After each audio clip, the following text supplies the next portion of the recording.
রাজনৈতিক দল তাদেরকে নিজেদেরকে ভাবে যে তারা অনেক বড়, অনেক সুসংগঠিত দল, যারা বিগত 20 বছরে আমাদের সাথে থেকে এই বিএনপি সরকারের হালুয়া রুটি ভাগ খেয়েছে, বিএনপির ছায়াতলে রাজনীতি করেছে।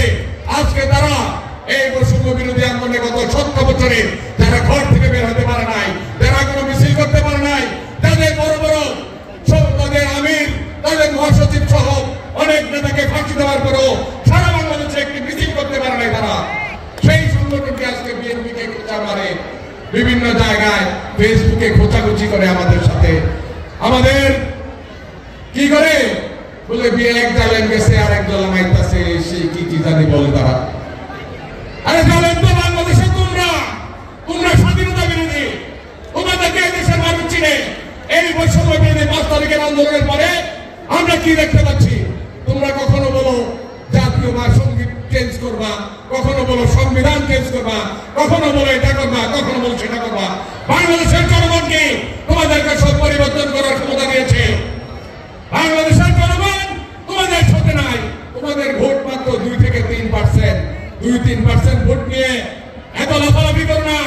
সরকার তো দূরের কথা, বিরোধী দল হওয়ার যোগ্যতা এখনো তোমাদের অর্জিত হয়নি। সংগ্রামী বস্তুতে আমাদেরকে আগামী দিনে সতর্ক হতে হবে রাজনৈতিক দলের বিরুদ্ধে।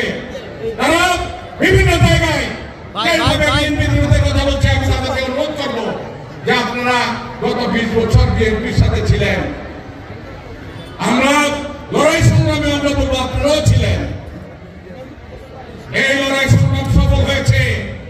এই বাংলাদেশে আগামী দিনে শান্তির বাংলাদেশ প্রতিষ্ঠা করার জন্য আমাদের নেতা তারেক রহমান সাহেব যে আহ্বান জানিয়েছে, সেই আহ্বানে সাড়া দিয়ে বিএনপির ছায়াতলে চলে আসেন আপনারা। না হলে বিরোধী দল হতে পারবেন না আপনারা। আর যদি খোঁচাখুচি করেন তাহলে আপনাদের ওই সিট, আগে দেখেছেন না বিএনপিকে বাদ দিয়ে নির্বাচন করলে 2 সিট, নাইলে আবার বাইরে 3 সিট হবে। এভাবে আমরা চাই না আপনাদেরকে বাইরে থাকেন, আপনারাও আসেন। আর বিভিন্ন জায়গায় বিএনপির বিরুদ্ধে লেখার দরকার নেই। বিএনপি লক্ষ কোটি জনতার দল। এই দলে ভালো মানুষ যেমন আছে, 2-4 জন খারাপ মানুষও আছে, আমরা অস্বীকার করি না। সেই খারাপ মানুষগুলির বিরুদ্ধে গত 5 তারিখের পরে আমাদের নেতা তারেক রহমান সাহেব প্রায় 1000 থেকে 1500 নেতা কর্মীকে আমরা দল থেকে বহিষ্কার করেছি। অথচ আপনারাও আমরা দেখেছি বিভিন্ন কলেজ, শিক্ষা প্রতিষ্ঠান, মাদ্রাসা মুক্ত সহ বিভিন্ন প্রতিষ্ঠান দখল করেছেন। আপনাদেরকে কিন্তু বহিষ্কার করা হয়নি আপনাদের দল থেকে। আপনারা করলে জায়েজ আর আমরা করলে না জায়েজ। ওই হুজুরে বলতো আগে ঝুনা খেলে গুনাহ নাই, আপনারা ঝুনা খেলে গুনাহ নাই, আর আমরা ডাব খেলেও গুনাহ হয়ে যায়।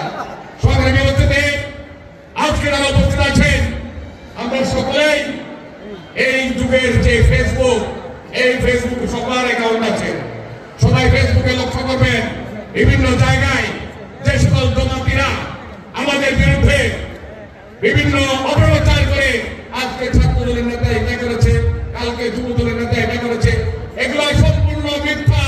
তাদের এই মিথ্যার বিরুদ্ধে আমাদেরকে ঐক্যবদ্ধভাবে লিখতে হবে যে এগুলি মিথ্যা প্রচারণা, জমাত শিবিরের প্রচারণা। এগুলি থেকে আমাদেরকে দূরে রাখতে হবে। এই নেতার সংগঠনটিকে মানুষের সামনে তাদেরকে উন্মুক্ত করে দেবে তাদের চেহারা, যদি তারা খোঁচাখুচি করে। আর যদি তারা ভদ্রবেশে আমাদের সাথে আবারও আগামী দিনের ন্যায় চলে আসে, তাহলে আমরা সবকিছু মাফ করে দেবো ইনশাআল্লাহ। আবার একসাথে রাজনীতি করবো, আবার এই দেশে একটা সুন্দর বাংলাদেশ প্রতিষ্ঠা করবো, উন্নয়নের বাংলাদেশ প্রতিষ্ঠা হবে, শান্তির বাংলাদেশ প্রতিষ্ঠা হবে ইনশাআল্লাহ। এই আশা ব্যক্ত করে